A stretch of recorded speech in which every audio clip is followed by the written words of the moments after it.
Vas-y. Bonjour, aujourd'hui je vais vous expliquer comment réétanchéifier en fait les bandes de thermosoudage que vous avez sur votre waders. C'est de là où apparaît effectivement, peut y avoir une fuite. Alors le problème avec la colle, c'est que vous allez mettre de la colle, mais vous n'allez pas étancher la couture qui se trouve ici où mon doigt passe. Donc pour ça, le meilleur moyen, c'est d'enlever cette bande d'étanchement qui a été thermosoudée.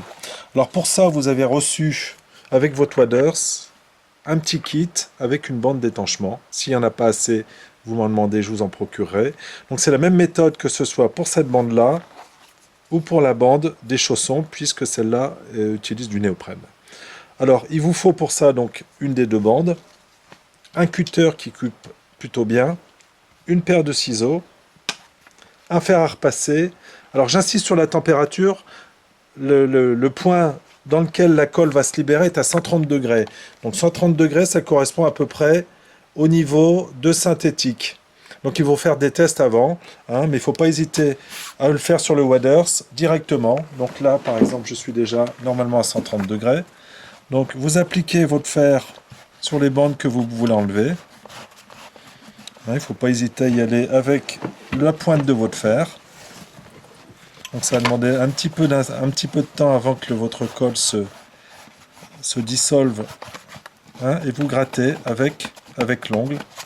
Et vous allez voir qu'à un moment, ça va se désolidariser du waders. Là, ça devrait commencer à le faire. Vous voyez. Il ne faut pas hésiter à gratter, à bien repasser. Donc si votre fer n'est pas assez chaud, vous le remettez un petit peu plus chaud. Hein. Il faut y aller à tâtons en fait.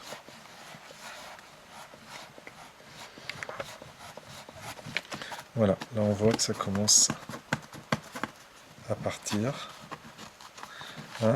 Donc vous enlevez votre bande à l'endroit où vous voulez faire votre réparation.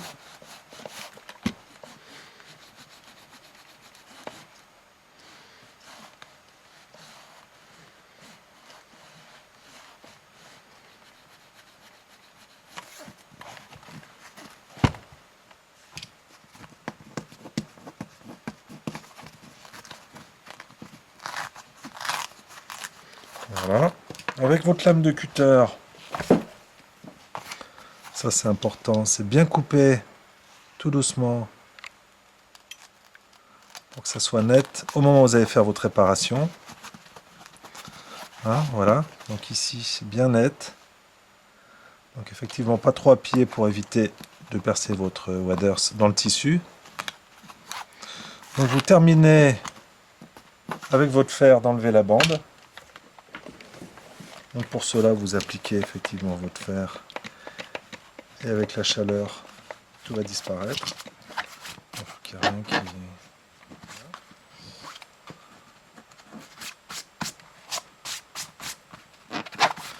Voilà, donc vous pouvez voir une fois qu'avec le fer on a enlevé toute la bande, il faut que ça soit tout à fait net, hein, de manière à ce qu'on puisse revenir mettre la nouvelle bande. Donc une fois que vous avez fait ça, vous prenez votre nouvelle bande, et moi je vous conseille même de le faire en deux fois. Ça veut dire qu'on en coupe une première moitié ici,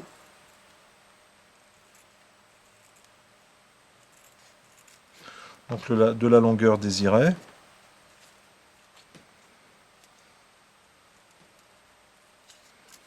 Hop.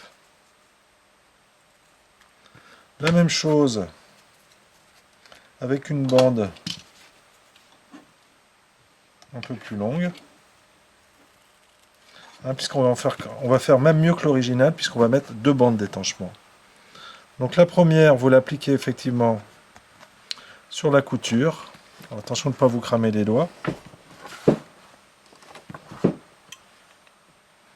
Donc vous appliquez au fer, n'hésitez pas. Hein, donc avec la chaleur, ça va libérer la colle.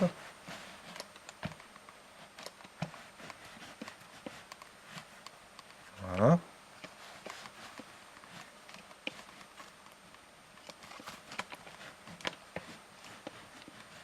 Donc insistez bien, il faut bien que ça soit bien à plat.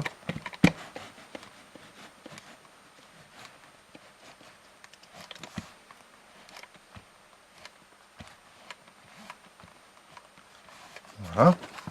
Donc on peut le voir, la bande adhère totalement.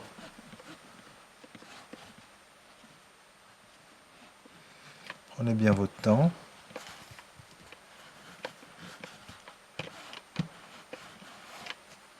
Voilà, donc on va attendre un petit peu. Et ensuite, avec la deuxième, vous revenez terminer le travail, qui est beaucoup plus large. Donc ça vous assure une double étanchéité. Pareil. Hein, à une certaine température, la colle va se libérer de votre bande.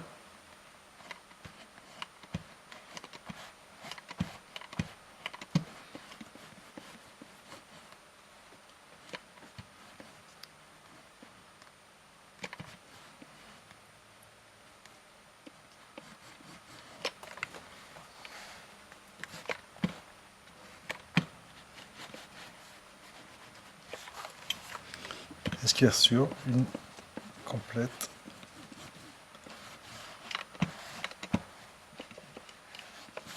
étanchéité. Voilà, alors le résultat. Donc pour un résultat qui est ici, parfait. Hein, peut-être même mieux qu'à l'origine. Alors n'hésitez pas à prendre votre fer et à bien venir appliquer délicatement ici les bandes, hein, pour que ça soit parfaitement soudé avec le tissu, de manière à ce que votre fuite soit complètement bouchée. Voilà.